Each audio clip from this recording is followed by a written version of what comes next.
everyone, welcome to my Fusion360 breakdown. This is going to be a 5-episode series on me teaching you how to use Fusion360 for 3D print design, and we'll walk over some tools that we have here and how to utilize the software properly, and then some theoretical stuff which will help you design process to make more things efficient. You did good, sir.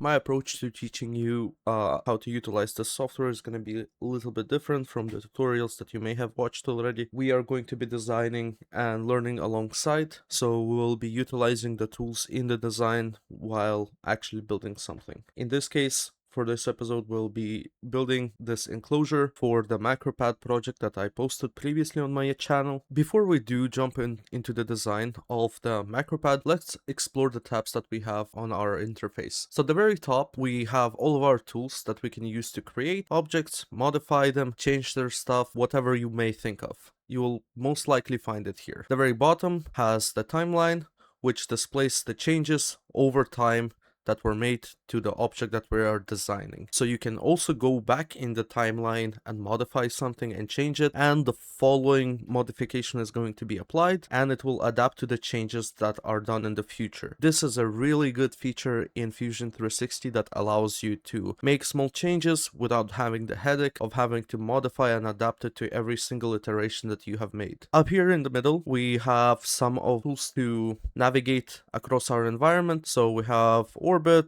so this lets us orbit a certain point if we click it, but I don't really use it. You could use just shift and middle mouse click and go around the origin. You can also hold the middle mouse click without the shift and move like that, or pan. You can zoom in and zoom out using your scroll wheel, and that should be enough for you to navigate the environment and traverse it. Up next, we also have the display settings. So this one is pretty interesting. You can look at the camera here, and if you prefer an orthographic view, which creates this view that lets you basically see the object in orthographic setting, which is usually pretty good for design, especially if you're trying to have less of a perspective but more focus on the dimensions of things. I will not be using it, as many people are just more comfortable with the perspective view. You also have your viewports, so you can have multiple views here, and this will show you the top, bottom, left, right, whichever you pick, right? But we're gonna stay in the single view. So that is it for the UI elements that we'll be using, at least for the beginner. We can get started by creating a sketch. A sketch is a 2D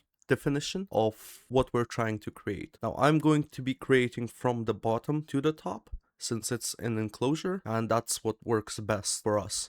So we can click it, select the dimension that we wanna, or the surface that we wanna draw on. In this case, we're gonna select the bottom plane, and we'll see that our Fusion360 switches to this top perspective, and we can see here that our menu has changed on top for create. So for sketching, it's different because the panels that I showed you previously are made for forming and working with 3D objects. Please do not mistake that with forms. So we can draw a rectangle here, and we'll start off from the middle, and we can draw it here. Before releasing the mouse and clicking to draw this rectangle, we can set its length and width. So we can have here 40, and then if you click tab, you can have here 75, just as an example. Now you can see that if I move my mouse, the rectangle does not follow it. And we also have the golden locks where we input the numbers, so that means it's fixed. We can also do it in another way, which is using the constraints up here, which we'll explore a bit later. Once we're sure about our dimensions, we can left click again, and our sketch is going to be set. Before we continue, let's talk about when there's enough sketches and when there's too much sketch. Now, it really depends on how your mindset is set to the design process. A lot of the people will tell you there is a right way of doing things and there is a wrong way of doing things, but in general, I want to think of it in an artistic format, in a way where what will suit you and what will be easier for you to modify in case you need to do something. Why am I saying this? Is our case design for the MacroPad requires us to have some standoffs right here in every corner. We can either put them here, or we can put them after we created the 3D object out of this bottom plane. So in my case, I would like that to be in one sketch, because for me, it is just easier to go back to that one sketch instead of trying to find it in the timeline later. But is this the most efficient way of doing it? No, you could use another sketch to specifically work on the standoffs. It's a good idea, and it's also not going to be as compressed as this one, where you'd have to go to the previous sketch, which has a lot of modifications. But as a preference of mine, I think it's a good idea. So let's draw these standoffs now. We'll do 6x6 millimeters on either side.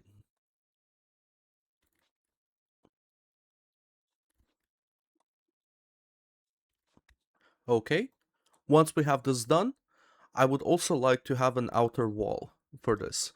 So our enclosure has to have an outer wall, because right now, if we extrude this, we'll have the bottom plane of our object and we'll have the standoffs, but we won't have the walls that hold everything together, basically. So there are, again, multiple ways of doing it, but for simplicity's sake, we can draw this square over, or rectangle, over our already ready drawing, and we can use this sketch dimension. So sketch dimension defines the dimension between two lines.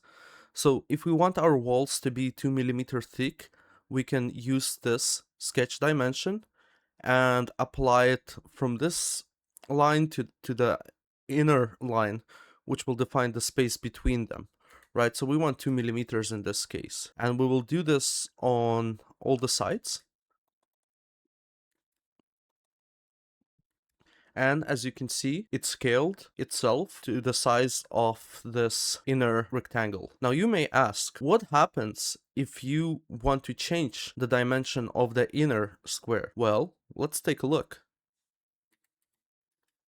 As you can see, the outer rectangle follows it.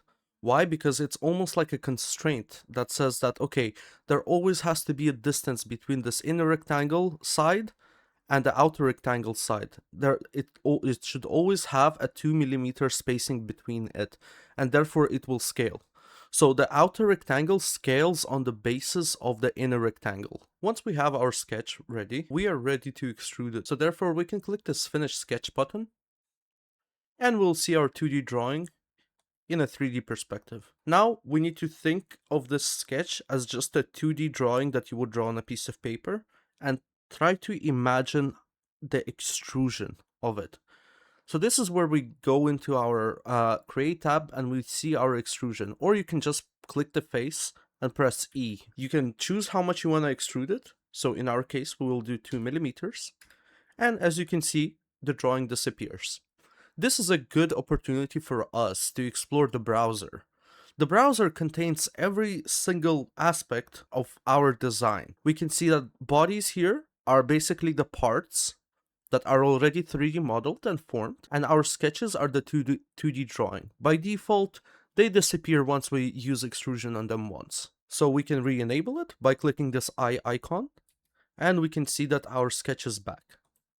We can also multiple select it by holding Shift and selecting different faces and extruding them. So here we're gonna do 4 millimeter extrusion for the standoffs, and then for the walls we're gonna do 10 millimeter extrusion. So once that's done and we don't need the sketch anymore, we can turn it off.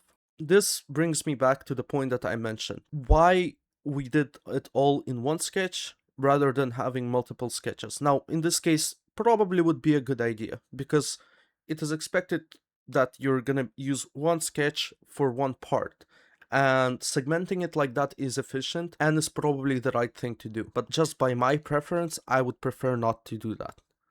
But you can do it the other way. You can do sketch on top of a sketch on top of a sketch. It's totally fine. So I'm giving you the freedom here to use your mindset and design approach in a way where you can think what would be easier for you when you're doing this design. Now let's take a look at the timeline. So here in the timeline we can see that we have 3 extrusions that we have done, and if we hover over them it will highlight it. And what that means is, let's say we did not like how much we extruded our bottom plane, right? So you would think that maybe you would have to go back and extrude it again, or you have to click on this face and extrude it again to make it smaller. In reality, what you could do is just double click on this, and here we can select 1. And now we have this extrusion of 1. And we did not have to go back in time and change it. You can also use this navigation bar to see how our sketch is coming along. So for example, I want to take it back to 2nd or 2mm thickness. I can do that. The modification is done. In the same way, you could go back to the sketch and change it to 50mm on the width. Save it. And as you can see, your 3D model adapts to it, because the sketch has been modified and every extrusion that has been done is on the basis of this sketch. Therefore, your model is going to be adapting to that sketch. Up next, we'll need to design the port where the Arduino will pop out, and we can plug it in. Okay, so let's take a look at this design model that we have right now. We need to design the port on any side where you would have the Arduino facing out. So we will be working on one of these walls, right? But we can also see here that it is quite difficult to look at it and try to work from it because this wall covers things up. What we can do is go to this inspect panel and click section analysis. Section analysis lets us analyze the object that we already have in a perspective where you cut things into a section, so you see in between it, as displayed here. So we can click this face and we can move it back enough where we'll have the view that we need to work with. Once that's done, we can press enter. You also do not have to really delete the section analysis. You can actually just hide it. But this doesn't mean that your object is directly cut. So now, let's start working on this wall and creating the port. Now, I don't have precise measurements at the moment, but the idea is that you would usually take the measurements and align things with your design in here. We can also hide this object by pressing P and then clicking the face that we want. And then if we hide our body, we can see that there is going to be an outline of that face that we want to work on. We can click the square or the rectangle and draw the size that we need. So once that's done, we can also set a sketch dimension, which will keep it away from this wall by 6mm. Now the problem here is that this is not an actual object because this is an empty space, right? So you cannot set this. You can create a driven dimension, but it's not that helpful in this case. And this is where the sketch strategy and how you do your designs comes into. In our case, we will not walk through this right now, but maybe later in more advanced tutorials, I'll show you on how to make it so that even if you change the dimension of your box, you have it always attached and have a certain distance between the object. For now, we don't really need it. Once we finish the sketch, we can re-enable the body and we can see that we have this drawing here. Now, we learned about extrude, but you can also extrude into itself to cut away objects. We can also see it here in the operation where we can do join, cut, intersect, and add a new body to it. Now we'll explore these options, but for now we wanted to cut since we want to remove. Once that's done, we can press OK, and we have modified this face of the object. We can also turn off our analysis and see the result here. Next up, we can work on fillets. Fillets are basically a modifier that lets us to take any corner in our object and create a fillet. So basically like a smooth arc. In this case, we can use it in these sections of our cutout, and we can hold shift and select two faces at the same time, and then we can write the amount that we want. So in our case, we can do 4, 2 seems like it's enough. You can then press enter and we will have this fillet. So I have went back into my timeline and modified how our cutout here on this wall is done. If we take a look at it here, I have changed it and moved it away from the top face.